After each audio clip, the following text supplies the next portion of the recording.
pu chairman le kan MLA te le headquarters sang tho pui te le helai khotlang tlang dung mi pui te ama sain tho le so krista mingin chibai kan bukin du sakna kan lan chewa ei closing function kan an mang ta der maya alung len tha po min ti sherum rumin tei top kan chwa tla helai muna pathian fakna la sa ne na kan puang chuak ya ro pui ka tia lo mom ka ti khop mai ei real ruwa tu sei tur chini chithumina lo kala amaro chu kan ho tu ten mani tila nimina niam chun nimin pia ka retreat kan neya tila hian chong trai retreat chuta chuanin thu toy te ka soya chuta ka tu sei chu Joshua bung thung chang li ania tun mai ne mi kong in la zongai silawa in ti thiang lim ula kana ram lu turin in po cha ru ti kha soya kun atle pa wangin kan ho du ten khami ka soi som le rotia nimin lama Ezekiela bung som ni pani chung chang kan soi to kan ram ina chan tu ngai thu te kan ram ina mangai tu ngai thu te kan soya ten sakordaya hoi chang ruwa lang muti in mi pui kan som to when ni po hian khang de po khala pui mo le in ka sia kan ram hian when ni chuan kan la ra ngai lo kan la kal ngai lo rama kan kal ni de pon ke ni chuan kan sia amar kan siat na mai ani kan rama politics kan siat na arei ta khop mai kum som ruk chuang ani ta tun ma chuan mi zote in mangai na ne in du sak na ne sem dam ei bil thi ti in helama hian ko ngai na le mangai na in ro in rela amaro chu politics kan lo sia kan politics sia thi dik ta lo nge ni kha ke mani mi zo kan u nau te nge ti po kha e politics kal suala wang hian u le nau chu party nan lo na wang ringotin India ni khwa chem kan in lek khum lo chau ta mai ni hitru chu wang chuan he sarkar thar ZPM sarkar hi chuan heng zong hi da train kalphung thar bi pui sarkar hi de dang khai tin voine yan bi pui kan som non le cheu ni e kan kalphung ma sa ka chi tu thiam lo ma ni lo kan en ton tur kan ngai san ten ma nun la kal dan tur nin amokan titlat mai ni amaro chu politics ye pathian thuani na om tlat mai ni ram ro re nei lal pa ku ta kan nga chuan ram hi lal pa ta ni singa tinga nei tu ta nga kan kal mai lo tru chu wang chuan nei tu ta na kan kal nga ya nimina kan lom lu ta ni poi mo to mai ver ve ka chu ta nu tu soi chu ka ril ruwa hian om reng mai hết hian in lo kala kan ti don in ti ya in ti le thin si lawa adik chi ani mi pui tan hian a bang an tha ka ni kan chief minister te kan minister te kan ex-CM ten helai khotlang tan hei kan ti don helai khotlang tan hei kan ti don ti in ron in ti ama an thu soi kan oi lo chan thu soi nge kan oi chuang turu kan chunga ro rel tu ten ni ya kan bible kan an chan ro rel tu thu thui lam ru ti sia an thu again kan oma amaro chu an soi kha bo ru ka alo tham ro le thui kan mi pui te kan thomai thak em ani ti ka tang khan ka ru ru ama chuai ka ru ru ti na tu chu atak ani ti ka ring ngai lo ba ko thanu pa nge in tiang yan mil sila pumaro I thui soi ka chu dik ni poisa te po achang chuan min ron pe ya kan di lan ni lawa cheng sing li singa te min ron pe ya hai bial kan na tan ten ti ya voi ni ya nang ni ho hi min ti ani in ka po se ni la min se lawang ti khopin ni ron thra in thana zawa biak le the yin ni lawa voi ni ya he tiang min pe ka hi nge ko thanu pa kan ni ka la khi thian lo soi tu rawang khop ni in than zo hian kan lo ngai sak le reng lo te polo ni mai te kan mi pui te hi kan mi pui te kan lo da khong ai thlak thin lu tu ka chu wang chuan voi ni a chuan ke ni ZPM chuan kan chief minister po sar kan ti ve lo ni chuan voi ni a MLA te kan candidate ten thon so ya CM za om tak zara ti kan sei lo tu ru lalpa zara ti hun to ni kan ram hian tu ru lalpa zara kan tianga lalpan romin rail sakanga he rami min ti dam le donani ti ka sei duri when ya kan ramadam lo Christian za kan in tia biakina kan in khoma ko sana kan loi kim chap kan tra em amaro chu India rama te na sang atselama number 1 kan nia HIV number 1 kan nia cancer na tamber kan nia corruption na tamber kan nia chu chen wange kan ti chuan ko sana chatakin rong kan bola waya me a khotlang tan thei to kan chua mangai na wangin zan kho tai re ka tlai warin mizozia kan lan tira MACP anom MUP anom thei to chuen ma an la enga tinge kan ram hi dam lo achan chumo surkar ro rel tu hi pathian du zong in kal lo ni lo mo ti ril ru amani ai office kan han kai thar tira officer ro ten in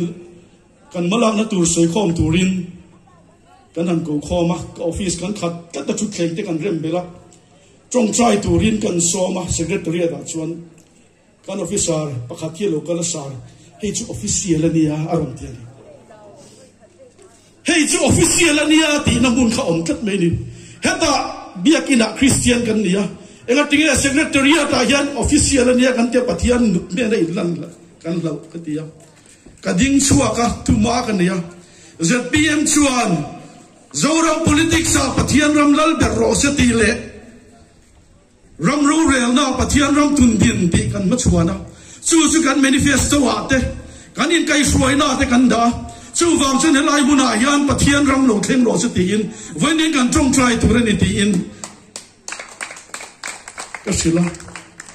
kan committee le don chuan meeting kan ni le don chuan hun ser mang tu re ruat thap mai ni allo ma sin tu ru chu ni la mi kal phung thar chu tiang tur chuan ma kan la nga ti top kan suanga kan chang tlang nga he ram zim te se kan siam thei lawang kan candidate din ron sei to ni ai ni kuma politics in tan siang da thei to pin kan tlana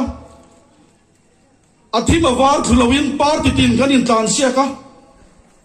Vainia John ZPM in pakhat ni in number 1 kan lo la ta ro re la kan kuta lo ngatta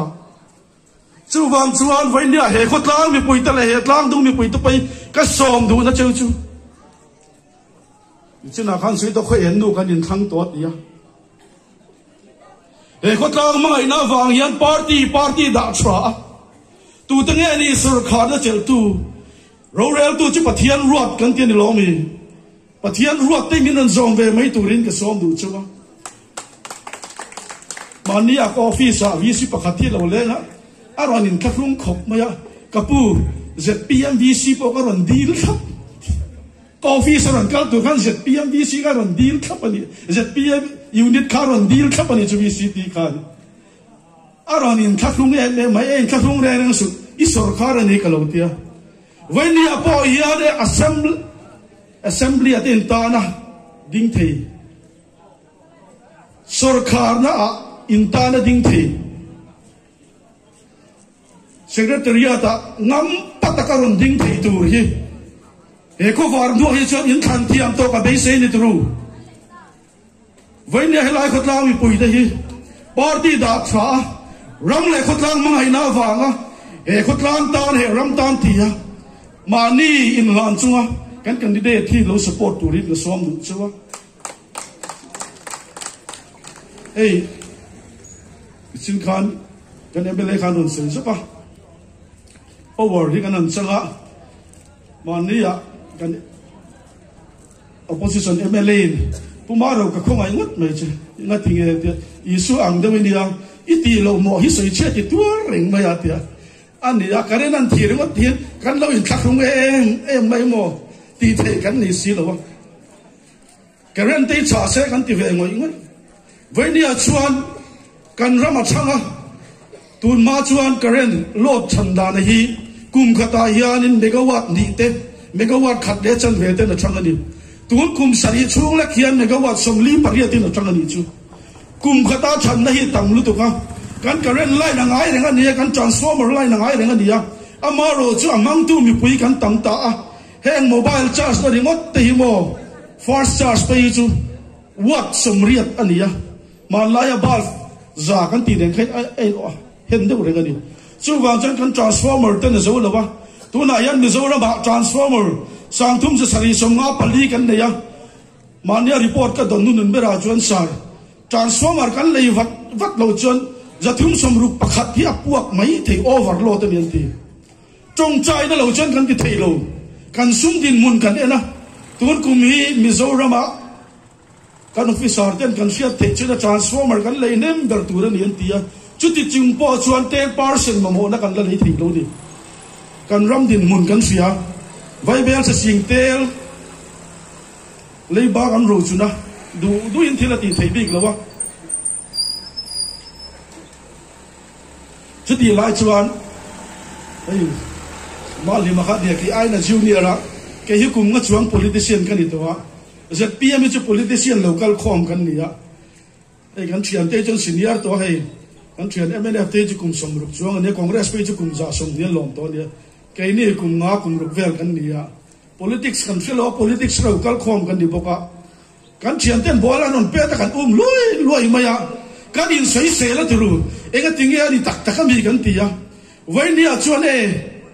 a bol point pe tu zo kan ni an ni chu e ko tang e ti man ni ti khri to ro kan group ate kan in hawa ni tak tak ma kan tia an ni chu opposition an ni a min soi se kan ti tur tak ani an ti tur an ti ni mai chu wang chuan I hovak lo wang u opposition an ni miawa min oppose kan ti tur an duty ni min ron bol an ron pet lu kha anung lo ti siawla bol nung chu ke manin kan chang zo kan ni chu wang chuan tuna min ron soi se la tam tak hi kan in tuai siam na tan kan manga pathian ne na long tu soi na te kan mang zo ka di chu wang chuan kan rami that kan du tlang ani ti kan sia chu tiang tu chen ma kan la kong a chia ti kan sia ama ro chu kong ma aya poi mo zo kan sarkar ngai poi mo nei in than ma tangin mi sarkar na kum som lian lo thoka an pension an lo khol ve trang te healthcare bill lo nga trang te MNF ate kon chaka te MNF le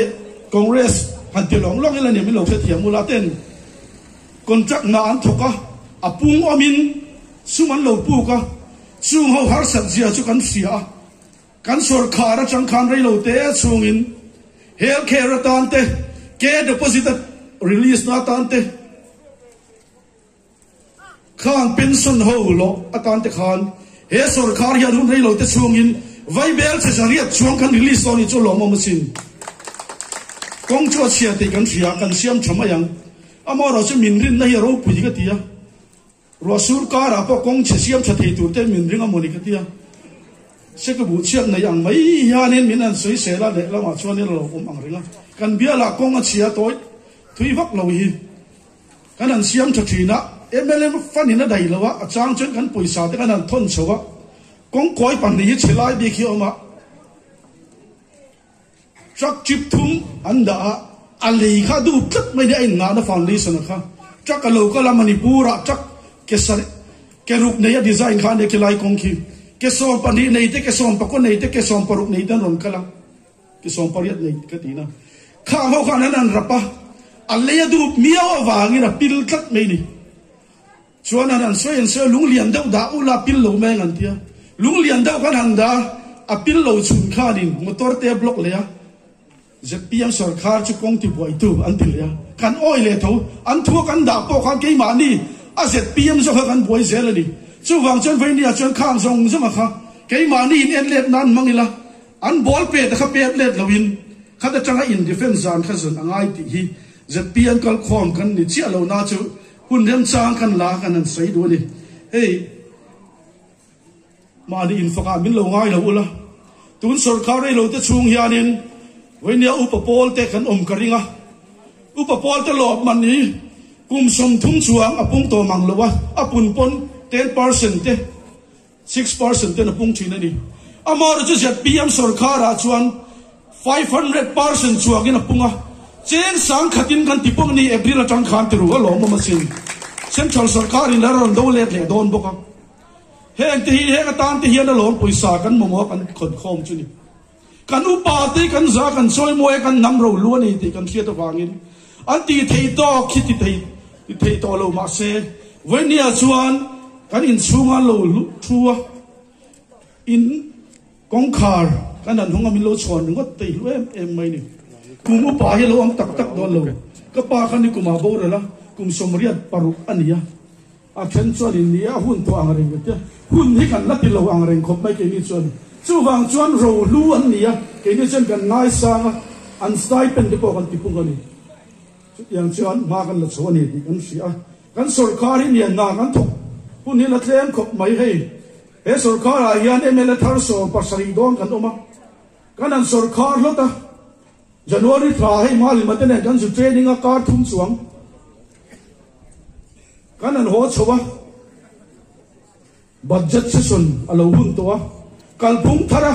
kal kan du ve sia budget kan thun man lo chuan in eng ma kan tu don lo kan tia kan siam ne na te dil na kan thelu ta ni so min pol sei saka chu chu chung chuan thei to pin kalpung thar han thun kan tu ma kan sum le pai di ang angin voinia kan budget man hi e kalpung thar budget ala ni chi alo chu wang chuan kalpung thar budget chu kum thar atang kan mang don chu ni budget session kan han zowa MP in kan han dile vote an chia thak re em em khopa thatum mel mu ni eng ma sarkar na tho thelo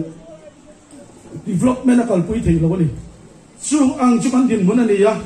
chu ti chung chong chai ne thei to pin ma kan la lalpan mal min so ma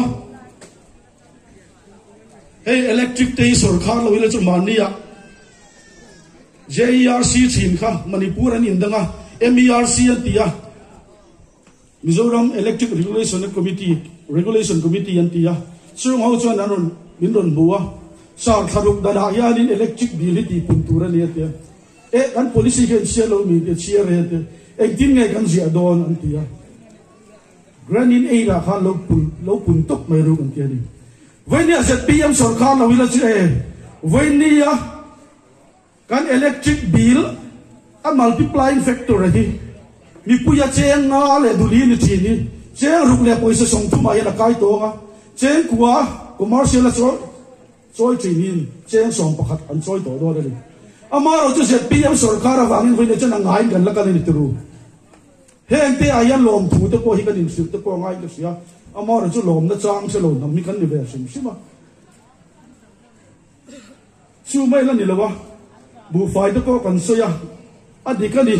ato hi dikani kan phalo aizol ko pui chunga khwan kan han study ya ration card bu fai la ngai mi alo ku azate la sante la noma khang ho kwa ta kha local re la Punjab patang te Haryana chang ten kan le khe ring cha smut po to em chu chu sarkari na thori na choi ren sia khang ho en dik na tan te khan kan tia du tak chuanin tu na kan ti to te po hi min ti pui ni in kan sia a san chu ram chang ka nga pia nga tax choi sang venia lung oil lo hi chu in than ma chang lung oil lo kan ni do tang pui kan sia a chan chu te na pathum om pakhat na chuan zo kolama by election oma ZPM kan la chak do vek aizo ko pui chu nga local council in than oma kan la chak do vek ANC a min beiron chungpon kan la chakani chu wang chuan zoram mi pui te hian min langai na thiam ni in kan sia kan hun hian ala permit lo ni min fiat pui ni mina kan chairman chongkam kan han sei lang duwa verbeka chongchai retreat kan le ya kan chairman kha kan lo fil har dawan yang chi kor bor ne ron kala ril ru tak chuanin kan ti dawani amara jon dingan sei mai chu tin lung hi ne khop mai tin pui in na ko ka sei thi na ti an han suya tun sarkar chu kong te chia en te thalawan han tia alam ha mai ke chu cham ni tal hi en chin ka du ni ka tia te kum khat em po min la en chin ba han sei sel chu tu fan ni se kan ko khan foi tu te po hian cham khat tal hi chu en chin tu hian min be sei ni kan sia en chin turin zorami pui kan soma tu na min en sin be ka kan chang ani thei to kan chuani minister de po dar khuwa te dar so ma te dar ko le dar so min kar office kan theng do ve dar nga daru dar sa te zana kan ho he ram tar yan thei to kan suwa kan ki sel na pon thin lo ni abaro cho he ram tan kan in la to tin khosik chung ten kan minister ten office ni chu chung kam moi dok mai kan minister group om chu ka pulpit dar ko le minute so ma ka theng ti the ron post ni office kan pulpit kan ngaya kan rong bol na tan kan pom thapani ni china pu mali ma sayang khani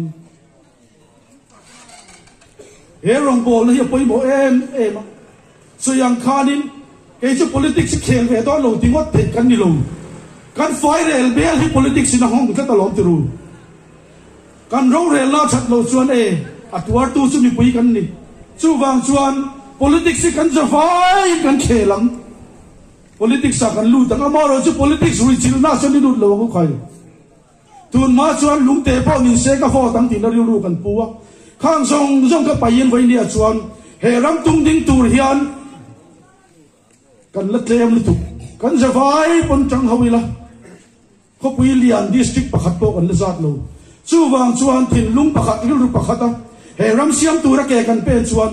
thei to chen ma kan la don ni hey tui vai to khop turin ma kan la kan so kha ma khan study team kan in ruata chung ho chuan an lo zir dinga megawatt za so te chu chuak thei mai thei le te chu om zia chu Mizoram china atui khwa hian Manipur han sim lo Mizoram chin chia chim turin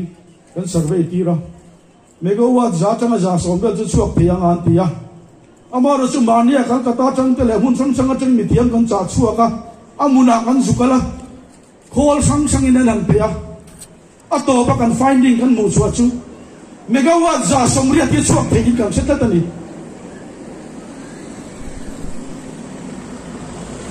megawatt za somria lo chuak se voinia kan lot asan ber lai megawatt za som rup pali ni solar tuna yan kan boy prime ka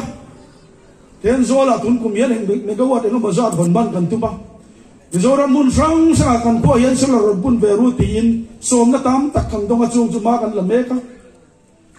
kum ma chung hian pathian in ramati chuan kan in to del man lo pon solar ne yan thei to chua kan mo zat ve hi chu in to del kan tumani kan sarkar ma sa te ka dem thu ni lowin tui vai hal del project te po kum som ni chuang an lo keu to lowa a DPR te lo lui to em tu na chen kan revise har le dona kong lui te po kan khuap dona chen chu ai zol tu la ka tan te tourism attraction tan te kan ti wal jin hip na tan te chu tiang chen ma kan la kong sang in he ram ba so na tu ra tan hian kan thiam na kan fin na kan thei da hi kan pak ki kan sor ve ni sumi a do ta min tin pui tur chon vai ne kan thu pak te hian trong trai na ne na min lo din pui turin ka som du choni kan si sel na tan te fin na min pe thi da tu ra tan te ke ma ni ku ta to pai lo central ku a tam berai ga tri e central te po kan sarkar a lo mani karin na chu party tinin Assam rifle no chuak turin kum som thum chuang manifesto lo da to ma se voi ni a chuan no chuan la ni lo amaro chu ma ni kan siam zu jin te kha an thu ron thon kha in lo chiar ve ka ring voi ni a hian central le Mizoram le Assam rifle te AR son chua tur chung changa nak tu ka kan in bedola tin anon thon chua ka zoram mi pui ta chong chai turin min so banit khadru kan siami mi pui tam tak kan chong chai ya lan pa mal som na dong turin kan siam kan lana AR son chua tur chung changa kwan water guard ku vai khat ma agreement atel ngai lo commandant in ku vai khat ma agreement atel ngai lo mandir ku vai khat ma agreement atel ngai lo amaro si tu na chuan lalpan zora mi pui ta chung trai na cha na wangin na kum April a chuan an chuak fai vek to don ani chu va lo mom em hei cái mà đi tin lâu dấu ra mi pui trong trai na zara ni a râu pui ni turu man đâu khan anh kêu sẽ cần biết lên anh suộc mà còn tên là suộc lâu đâu à khalea chút thì chín chuan suộc ang à Mars kha chuan anh vai anh suộc tổ đó này anh lom mà mình turu hen thì có vẻ là ngã chuan mo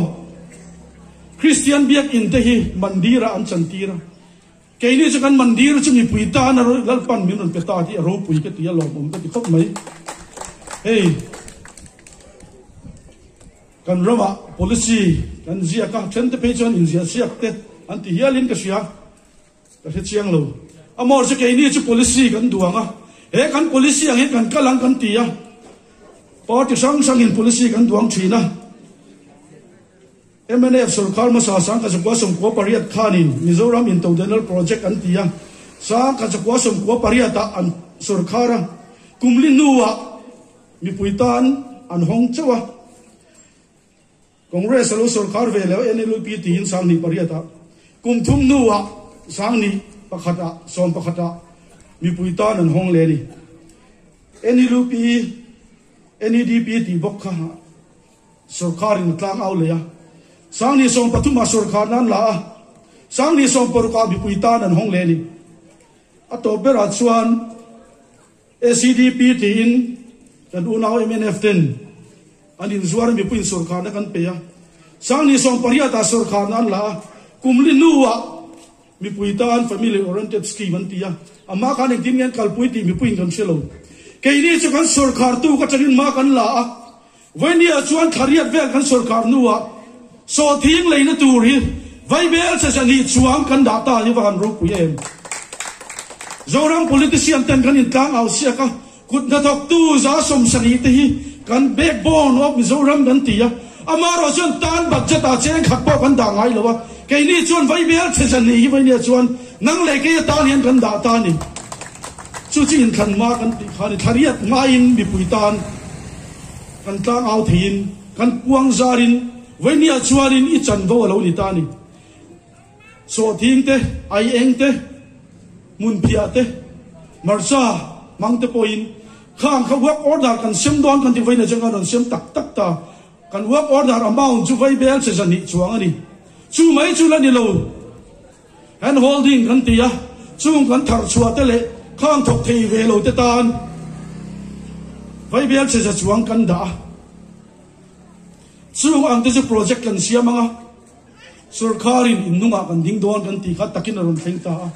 chung ho support da tan chuan vai bel se chuang kan da ni zoram bi puite tan vai bel se tung chuang kan da to ni tru he ram hian amamo chu mangai tu ni vai nia chuan mangai na in lan tin nei chong kai na tong mai to lo thil tia lan tira hun to wangin ke ni chuan thil tin da ron lan tira chu tiang bok chuan he la ya kan unit foi tu kan block foi tu te po hi vai nia ka cha du chu chu he Sarkari kunga mai kan thir lo chu wang chuan kunga mai ding lo kan om theina tur tan chuan kan grassroots level te hian na hi a local tam deu don central project kan the lut na sa chu wang chuan kan na tho hi he chu ZPN na tho ni ti hi lo lang ro se chu sin mo phut na ni thì to kan chuang kan tang tlang he ram riang te siam tur yan nang le ke hilal pan vai ni yan min ruwa ta ni ti pomila he ram siam nai ka kuta o mani ti sia in thei to choi le chang u ti hi som du chu ni ato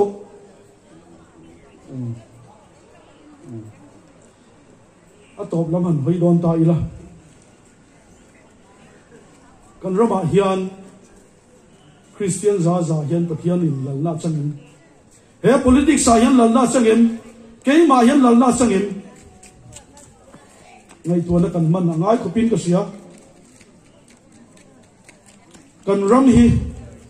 baga pa kon milon siam sak don lu he rama lu phum ka tuma ka tu le fa te the than le na tu ra tan ngai ram hi ka ro thang to ka than pon ni lo lal pon min than sak to chu wang chuan he ram siam chat na hi ka ko wa klani ti sia na kan lo thok ani pon ZPM tak mai ni lovin pathian mi kan nia ZPM kal tlang ka na mu ni ti man som na kan siam tiam lo chuanin in chu na ko vela kan le don ka bial han soi ta ila ne ka bial han te chen ne lai pai kan vil thawa leng ting han soi ta ila da tle ma lo chuak ve ya kan unit president te kan block president te hei chu tle ma lian de wania in thok ve to do na mian tia e ni lo we unit mingin kal se chu mi te chon thok se ti in ma kan la alo bom em chu ni danga chuan an ti in lo tur hian party mi chon lo so man yo me ke ni chu adu tu kan so ma na thok thi lo po kan so man ti wheelchair lo chu mai mai la thing pu hi lo thi la an tia